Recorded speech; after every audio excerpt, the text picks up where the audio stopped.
စ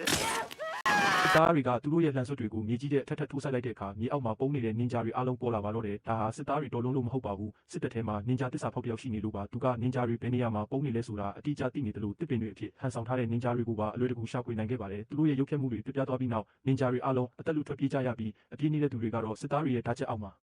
တေဆုံးကုန်ကြပါတယ်ဒါပေမဲ့သူ့လက်အောက်ငယ်သားအမြောက်များတေဆုံးနေတာကိုမြင်နေရတဲ့နင်ဂျာကောင်းဆောင်ကတော့လုံးဝပြရမခတ်ပါဘူးဘာလို့လဲဆိုတော့စစ်မြေပြင်ရဲ့ထောင်တီးတီးမှာပုံကွယ်နေစေဖြစ်တဲ့အထူးကြုံဆုံးနင်ဂျာထောက်တော်တွေရှိနေသေးတယ်လို့စစ်သားတွေကလည်းသူတို့ဘယ်မှာလဲဆိုတာလုံးဝမသိကြလို့ပါပဲ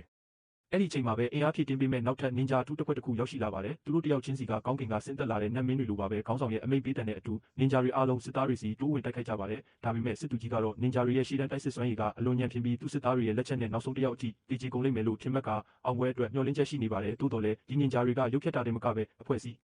လိုက်ပူပေါင်းဆောင်ရွက်မှုမှာလည်းအလွန်ထူးချွန်မှန်းသူမသိခဲ့ပါဘူးသူတို့ကရရင်ရတယ်လို့အုပ်စုဖွဲ့တိုက်ခိုက်တတ်ကြပြီးတယောက်ချင်းဘယ်တော့မှမရင်ဆိုင်ပါဘူးဒါအပြင်သူတို့ကလှုပ်ဝက်လက်နက်မျိုးစုံကိုလည်းကျွမ်းကျင်စွာအသုံးပြုနိုင်ကြပါတယ်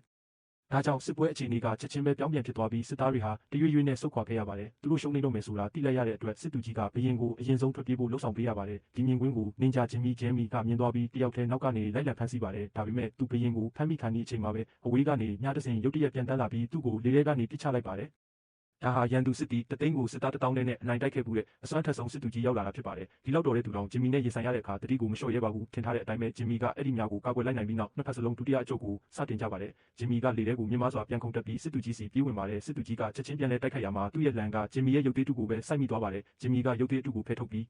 ထပ်မံတိုက်ခိုက်ပါတယ်ရန်သူကလည်းတုံ့ပြန်မှုအယမ်းမြန်ပြီးခါးကတားကိုချက်ချင်းဆွဲဒါပေမဲ့လူတိုင်းတတိလက်လွတ်ဖြစ်သွားတဲ့အချိန်မှာပဲဂျင်မီကအသက်ပြန်ရှင်ပြီးထပ်လာပါတယ်သူကစစ်ပွဲထဲဝင်တိုင်းအမြဲတမ်းကြိုတင်ကာကွယ်ထားလေးရှိလို့ပါခုနကအခုခံလိုက်ရတာကသူ့ကိုယ်ပေါ်ကမာကျောတဲ့ချက်ဝတ်တစားပဲဖြစ်ပါတယ်ဒီလိုလေးလံတဲ့တန်ချက်ကပြားတွေကိုချွတ်ပစ်လိုက်ပြီးနောက်မှာတော့ဂျင်မီဟာအရင်ကထက်ပေါ်ပါသွားပြီးသူ့ရဲ့လှုပ်ရှားမှုတွေကလည်းပိုပြီးတွက်လက်လာပါတယ်စစ်သားတွေရဲ့တိုက်ခိုက်မှုတွေကသူ့မျက်စိထဲမှာနှိကွေးလွန်းနေပြီးဘာမှအရာမထင်တော့ပါဘူးစစ်သားတွေဟာဂျင်မီရဲ့ပုံရိပ်ကိုတောင်တေးချ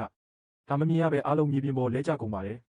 နောက်တစ်ခုကတော့စစ်သူကြီးနဲ့3ချိန်မြောက်ရင်ဆိုင်ပွဲပါဒါပေမဲ့ဂျင်မီကစစ်သူကြီးနားကိုကတ်ခါနီးချိန်မှာပဲဘေးကဘရင်ကရုတ်တရက်ချောင်းမြောက်တိုက်ခိုက်ပါတော့တယ်ဘရင်ကရှေ့ကစစ်သူကြီးကိုချက်ချင်းဝတ်ခိုင်းလိုက်ပြီးသူကိုယ်တိုင်လေးကိုဆွဲကဂျင်မီစီဦးတီပစ်ခတ်လိုက်ပါတယ်အကွာဝေးက2မီတာတော့မပြည့်တာကြောင့်ဂျင်မီတယောက်တုံ့ပြန်ဖို့အချိန်မရလိုက်ပါဘူးနောက်ဆုံးမှာတော့ဘရင်ပစ်လိုက်တဲ့အေယာမများကြီးကြောင့်ဂျင်မီဟာမီတာရာပေါင်းများစွာကွာဝေးတဲ့တောအုပ်ထဲကိုလွတ်ထွက်သွားပါတော့တယ်